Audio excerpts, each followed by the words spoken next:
Assalamualaikum warahmatullahi wabarakatuh.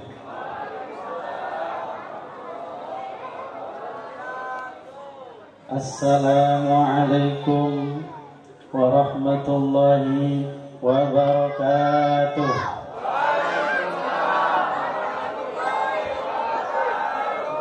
Assalamualaikum warahmatullahi wabarakatuh.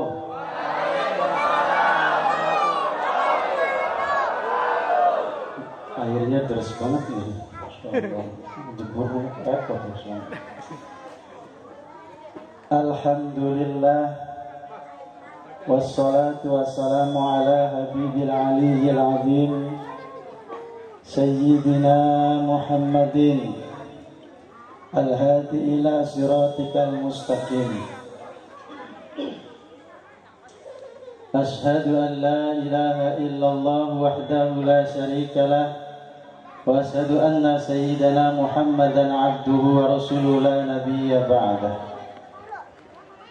Allahumma salli wa sallim wa barik ala sayyidina Muhammadin wa ala alihi wa sahbihi ajma'in, amma ba'd. Yang saya muliakan, yang saya hormati, yang saya ta'zimi guru kita semua, Mukarram Yai Badrun. Yang saya hormati para alim, para ulama, para ustadz, para kiai, para tuan-tuan guru, para ustadz yang tidak bisa saya sebutkan satu persatu, tapi karena nggak ada catatannya masalahnya Pak, nggak dikasih sama panitia. Yang saya hormati Sohibul Wilayah, berarti ya, Pemimpin Wilayah, Pak RT ada, RT ada, kita doain ya, alhamdulillah. Pak RW ada ya, alhamdulillah. Yang saya hormati Pak Lurah, ada Pak Lurah? Masya Allah, lurah camat datang semua ya, alhamdulillah ya. Yang saya hormati juga ibu-ibu, bapak-bapak yang sudah hadir di tempat yang baik ini. Pertama, marilah kita semua memanjatkan puja puji syukur kita kehadirat Allah Subhanahu wa ta'ala yang pada malam hari ini memperkenankan kita semua, memberikan kita ridho hingga kita mampu melangkahkan kaki sampai di tempat yang mulia ini. Mudah-mudahan Allah Subhanahu wa ta'ala mencatat setiap langkah kaki kita ini sebagai catatan baik kita nanti di yaumil akhir. Amin ya Allah ya Rabbal.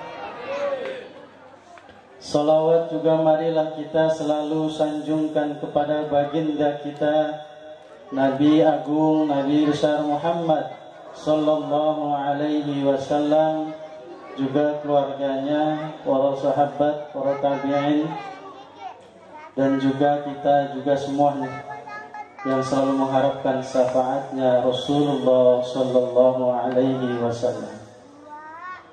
Hadirin yang dimuliakan Allah, tadi sempat saya berbincang dengan Yai Badrun bahwa ini sudah tiap hari ya Pak. Masya Allah, berkahnya luar biasa. Ini udah putaran keberapa ini Pak? 32, masih berapa hari lagi? Masya Allah. Terus mau ceramah apa saya ini? Udah diceritain semua ya, dari hari pertama Kanjeng Nabi lahir udah, waktu remaja udah, dewasa sampai jadi Nabi udah, berarti sama apa kita ini Pak? Kan kalau putaran terakhir biasanya udah selesai semua ya Bu? Ya Bu? Udah hafal semua berarti ya? Kanjeng Nabi lahirnya hari apa, tanggal berapa, bulan apa sudah hafal. Bahkan sampai dalil-dalilnya sudah hafal kan Pak. Alhamdulillah. Jadi kita ngobrol aja lah ya Pak ya, Pak Yai. Ngobrol aja lah, curhat Bu, curhat aja pula. Daripada dalil udah semuanya dikeluarin. Jadi alhamdulillah kesibukan saya juga luar biasa sama Yai Badrullah. Jadi kerjaan saya itu kan biasa Pak, muter-muter tasbih sampai copot tasbihnya. Jadi kerjanya begitu, didoain supaya berjalan semua. Jadi semuanya masjid, musola, juga pondok pesantren biar bisa semuanya berdiri dengan baik. Saking rajinnya zikir, satu hari ada emak yang biasa kalau kita zikir Allah Allah ada yang datang gitu ya. Ada yang datang Bu, mama, aduh ini repot nih mama, udah tua kan, ini masalah. Datang ke rumah itu nggak ngucapin salam, tapi langsung Ustaz, gitu. Kalau mama kan begitu, aduh masalah ini. Ustaz kan begitu. Ada apa mak? Dan Ustaz kan katanya sering zikir, doain saya lah. Emang kenapa? Doain saya, kenapa? Suami saya nggak pulang-pulang. Nah, itu kan urusan situ, apa di sini kan itu. Karena mama suaminya nggak pulang-pulang, katanya udah berapa bulan, 3 bulan. Akhirnya, ya udah kita masuk ke kamar, masuk ke dalam, ambil air. Itulah kenikmatannya kita, kiai, para ustadz itu. Ke dalam ambil air, gelas, kita keluarin. Gak saya apa-apain lah itu mak, cuma ditiup doang. Kata saya, mak ini nanti sebelum diminum bacain bismillah 1000 kali, tahan nafas. Mati gitu, boro-boro sanggup 1000 kali gitu. Nah akhirnya mau 3 kali tahan nafas, habis itu diusapkan ke mukanya, terus langsung pulang, sudah pulang. Nah, itu yang nikmatnya Ustadz seperti hebat gitu. 1 gelas bisa harganya lain Pak itu Pak. Padahal modelan cuma 5.000 gitu. Bisa dibuka itu bisa dengan sampel itu sampai 50.000, Masya Allah. Makanya Ustadz itu jadi Ustadz itu nikmat, keberkahan itu. Ya 3 hari datang lagi tuh ibu mama itu. Ada apa lagi mak? Udah sehat, suami udah pulang, udah sehat. Udah pulang, udah. Terus gimana? Alhamdulillah pulang meninggal kan. Saya salah doa. Salah ngasma. Masya Allah. Walaupun corona kayak apa, kalau Ustaz alhamdulillah teman-teman hadro dan semuanya insya Allah berkah. Ini wujud cinta kan? Wujud cinta kita kepada Rasulullah SAW. Karena kalau sudah cinta luar biasa. Di surganya itu ya di dunia dan di akhirat. Jadi walaupun kadang-kadang ucapannya tidak sesuai, tapi insya Allah itu menjadikan keberkahan kita. Ada satu riwayah lagi, seorang nelayan yang rajin sekali mendawamkan sholawat setiap hari, sampai mulutnya itu tidak lepas membacakan sholawat. Selalu membacakan sholawat setiap hari, setiap jam, dan setiap detiknya mengucapkan sholawat. Satu ketika ada rombongan habaib datang ke situ di pinggir laut, ingin nyebrang ke pulau yang lain. Nah habib tersebut mendengarkan, ini kok bacaan sholawatnya kok salah. Harusnya sholli ala Muhammad, sallallahu ala Muhammad. Dibenarkan kata Habib, Pak, bacaannya sholli ala Muhammad. Oh iya. Begitu sudah menghantarkan Habib rombongannya ke perahu dan berjalan ke sana, orang awam tersebut bingung. Tadi sallallahu ala Muhammad, sallallahu ala Muhammad ya. Bingung Pak orang tersebut. Dipikirin terus, akhirnya penasaran. Akhirnya ngejar tuh. Ngejar Habib dan rombongannya Pak, yang sudah jauh ke sana itu. Sampainya di sana, Habib itu rombongannya tuh bengong Pak. Kenapa bengong? karena dia berjalan di atas air dengan membaca seperti itu. Kata, Bib, tunggu, ini saya yang benar sallallahu alaihi wasallam Muhammad. Udah terserah. Makomnya lebih tinggi dia, karena sudah berjalan di atas. Masya Allah, itu kita kalau dawamin sholawat, Pak. Apalagi ini 40 hari, wah kayaknya bisa terbang nanti, Pak. Terbang di atas mobil, ya. Nah inilah kelebihan itu semua. Makanya kalau kita mendawamkan sholawat, dunia akhirah kita akan mendapatkan keberkahan itu. Allah makanya jangan bosan, jangan ragu baca sholawat. Pengen hidup enak, sholawat. Pengen sembuh penyakit, sholawat. Semuanya dengan sholawat insya Allah menjadi keberkahan kita semua. Karena dengan rasa cinta yang kuat di dalam hati, semuanya akan mudah kita dapatkan. Nah itu. Suatu ketika ada seorang yang datang ke suatu majlis seperti ini hanya hadir saja.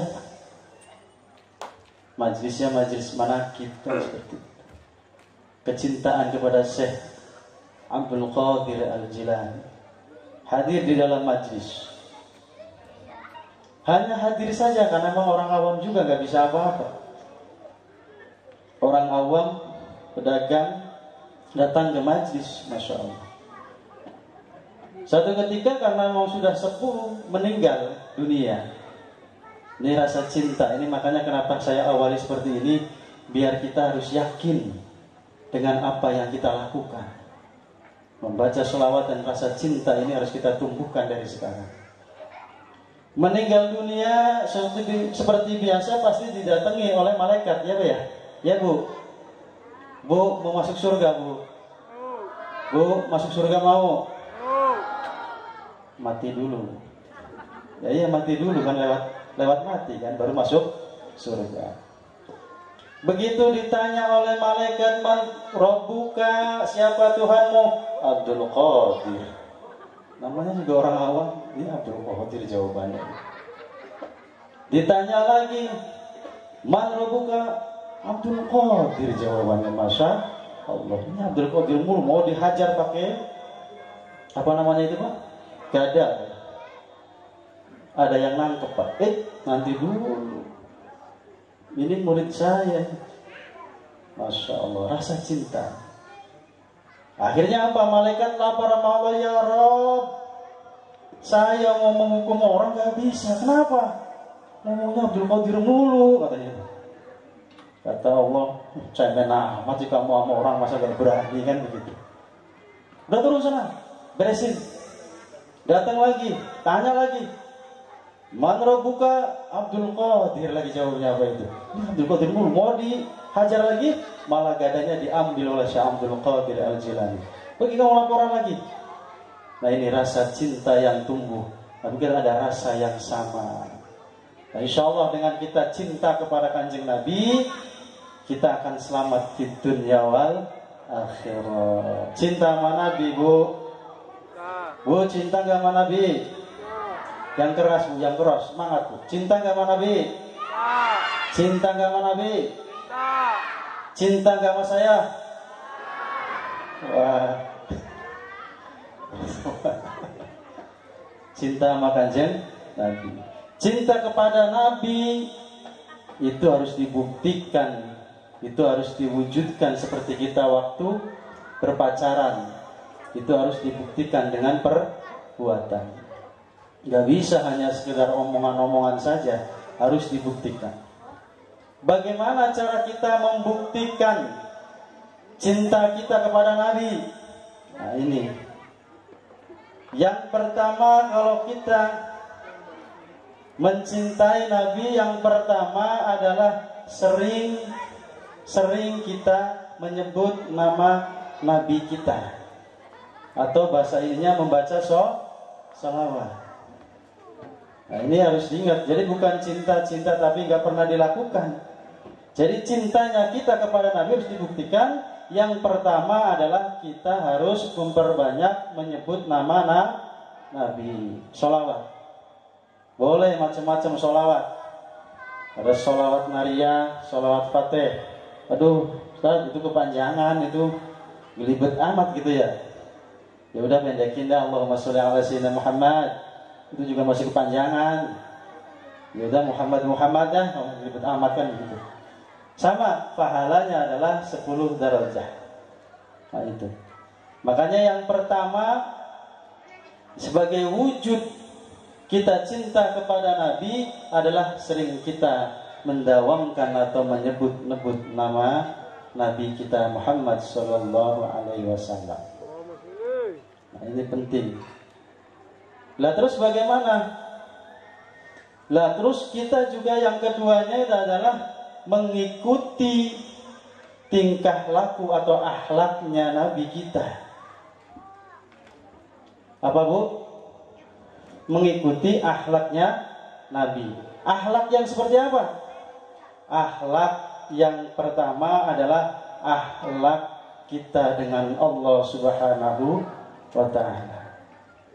Jadi dijaga yang pertama, akhlak yang Nabi turunkan adalah menjaga hubungan baik dengan Allah. Bagaimana itu caranya? Yaitu menjaga ibadah kita dengan baik. Ibadah itu ada sholat, sedekah, terus apa lagi Bu? Ngaji, baca Quran, dan ibadah-ibadah yang lain. Jadi kalau kita merasa cinta kepada Nabi, tapi kalau kita tidak menjalankan perintah-perintahnya Allah, berarti kita juga tidak cinta kepada Nabi. Nah, ini alhamdulillah ini ada tari sufi luar biasa ini. Ada hadrohnya, Masya Allah, ini luar biasa. Karena masjid dan musola itu harus dijaga dengan generasi-generasi muda, Pak. Karena nanti akan digantikan. Yang sepuh-sepuh itu nanti pasti digantikan. Kalau tidak ada, Masya Allah, bahaya. Apalagi kalau musola atau masjid itu imamnya satu, Masya Allah ini. Ini kalau imamnya satu, waduh ngeri nih. Pas lagi mencret gimana itu, Pak? Pas lagi sakit bagaimana itu? Iya Bu ya. Jadi nanti dorong anak-anaknya itu untuk ngaji, untuk belajar, karena nantinya pastinya akan menggantikan daripada guru-guru kita yang sudah sepuh. Nah ini nanti didorong lah semuanya. Jadi bukan hanya hadronya saja, tapi nanti didorong untuk ke dalam supaya juga bisa menggantikan posisi-posisi guru-guru kita nantinya. Jangan sampai nanti direbut orang-orang lain. Karena ada satu kejadian itu, karena di satu wilayah musola gurunya cuma satu. Gurunya cuma satu. Begitu mau sholat maghrib, gurunya sakit, Pak, lagi mencret lah. Namanya orang kan ada mencretnya, betul? Betul nggak? Akhirnya Pak RT azan tuh. Ada Pak RT. Allahu Akbar, Allahu Akbar. Nah, Pak RT-nya, Pak RT azan. Pak siapa? Pak RT namanya siapa sini Pak? Pak UT tuh, Pak UT azan. Allahu Akbar. Datang Pak RW. Datang Pak RW.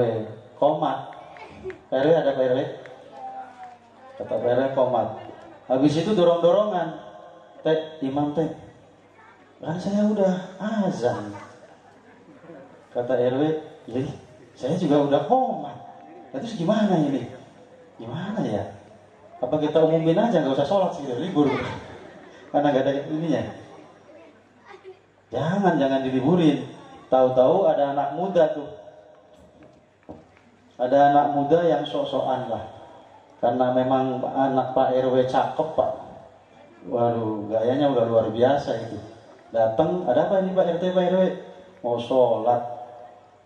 Gak ada yang bisa ngimamin ini. Udah tenang saya. Beneran ini kan. Yakin, bener. Udah maju. Kata Pak RT, kenal gak? Gak tahu siapa itu. Kan seperti itu. Akhirnya maju tuh anak muda itu. Terus dehen. Kan begitu. Rapatkan barisan kan. Gayanya udah kayak kiai. Dehemnya dehem kiai itu. Masya Allah. Karena mantep nih Pak RW. Siap loh. Habis itu rapatkan barisan. Ini ngomong mulu rapatan bariskan mulu dari bariskan gitu. Udah baris. Setelah itu baca usolli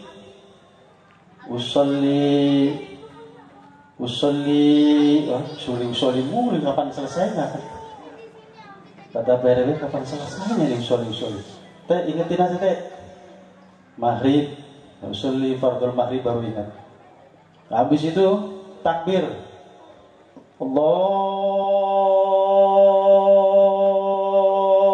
Panjang bener Pak takbirnya Pak. Ini kata RW, takbirnya aja panjang begini apalagi baca suratnya ini. Ini jam 7 nggak kelar jangan-jangan ini. Masya Allah. Akhirnya baru takbir. Selesai itu. Habis takbir baca Al-Fatihah. Ghairil maghdubi alaihim waladdallin.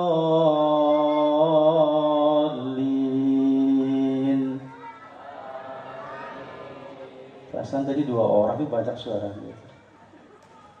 Nah itu udah selesai, lanjutin. Habis mau baca surat bingung Pak. Nih mau baca kulhu, kelihatan nggak bisa apa? Kelihatan nggak paham Quran, malu. Mau baca inna takut kegelibat inna lillahi. Masya Allah.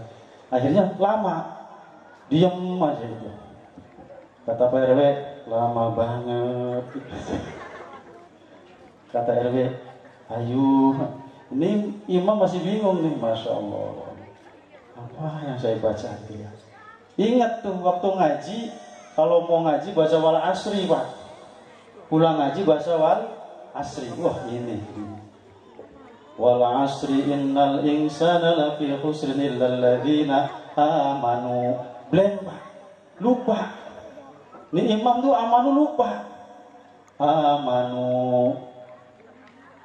Balik lagi. Bismillahirrahmanirrahim. Wal asri innal insana lafi khusrin illal ladzina amanu. Gelap bener kata imam. Apa ya? Lupa. Diulang-ulang sampai ada 10 kali. Luar biasa, ini di belakang udah ribut ini Pak. Ini pas gitu akhirnya amanu.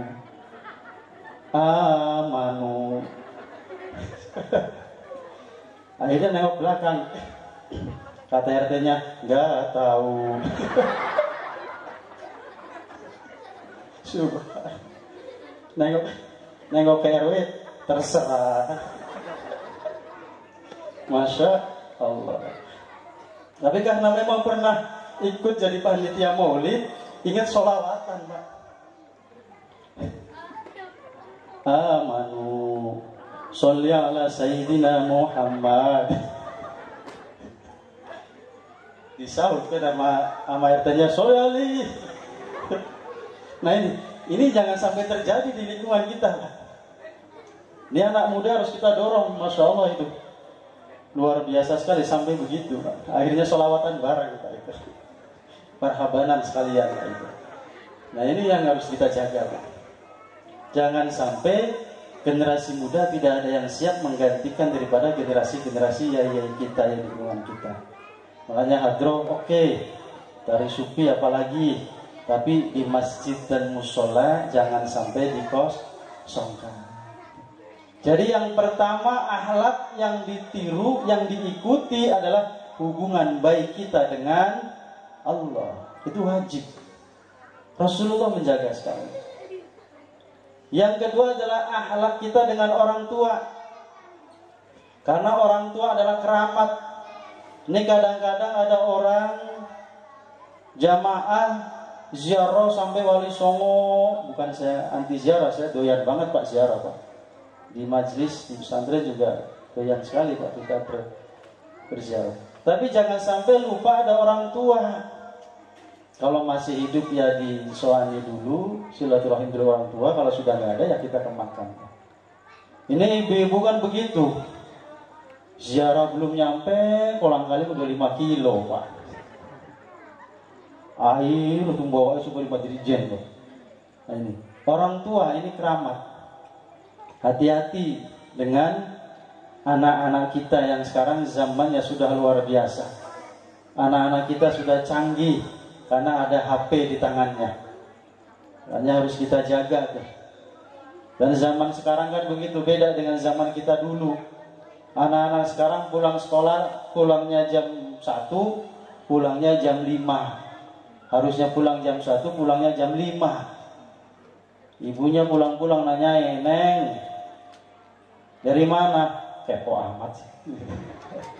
Zamannya, makanya hati-hati. Habis itu mandi-mandi pergi lagi, pulang jam 12. Pulang ke rumah ditanya orang tuanya lagi, kasih tahu nggak ya? Kasih tahu nggak ya? Kan begitu anak muda sekarang itu. Makanya orang tua jangan sampai salah menetapkan anaknya untuk belajar agama. Harus tepat di mana dia harus ngaji dan harus sesuai dengan leluhur kita. Jangan sampai salah naruh anak, Pak. Ya, Pak ya. Jangan sampai salah naruh. Karena anak harapan kita. Betul apa betul? Betul apa betul? Bapak siang malam, ya Pak ya? Kerja semua di sini kerja. Siang malam kerja Pak. Berangkat pagi pulang subuh. Ada yang subuh pulang siang. Malam ya Pak ya? Ada yang sampai ke gunung-gunung, ada yang naik genteng, ada yang bawah laut, ada yang pulang tinggal nama. Kan begitu ya Pak? Betul apa betul? Itu semua demi siapa Pak? Demi Bu, Bapak itu cari duit semuanya buat anak. Betul ya Pak? Nah itu. Pertanyaannya dibalik. Manfaat anak buat kita apa? Bu, yang bisa jawab kasih duit sama panitia lah. Manfaat anak buat apa? Kita siang malam mendoakan. Suami pulang pagi sampai lembur-lembur. Semuanya demi anak. Terus anak manfaatnya buat apa sih sesungguhnya?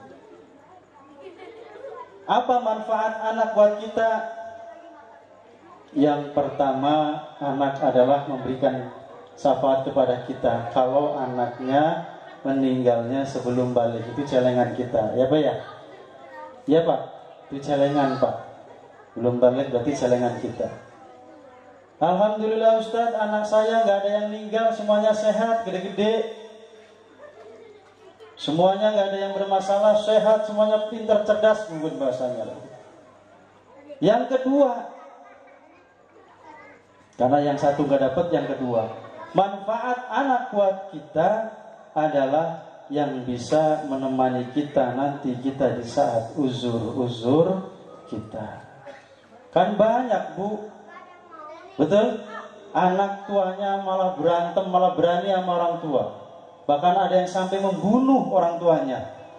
Bukannya melindungi orang tuanya di saat sakit, peduli dengan orang tuanya, malah menjadi musuh kita. Hati-hati dalam mendidik nanti. Itu harapan kita. Jadi jangan sampai nanti kita pasti tua dan pasti akan sakit-sakitan, tidak ada yang bisa mendampingi. Anak kita semuanya membenci, jauh dari kita, tidak peduli dengan kita. Subhanallah. Makanya jangan sampai salah dalam mendidik anak atau menitipkan anak. Kalau yang pertama juga nggak dapat, yang dua nggak dapat karena sudah terlanjur, udah gede susah dibilangin. Minimal yang terakhir Pak. Apa yang terakhir? Yang terakhir adalah harapan kita di saat nanti kita sudah tiada, mendoakan kita, mentahlili kita, membaca Yasin. Jangan sampai nanti ada anak yang sampai nggak mau baca tahlil, ada yang nggak baca Yasin, bid'ah katanya begitu. Ini kalau salah naro Pak, hati-hati. Kan begitu harapan kita. Karena nanti kalau kita sudah di dalam kubur, harapan kita didoakan.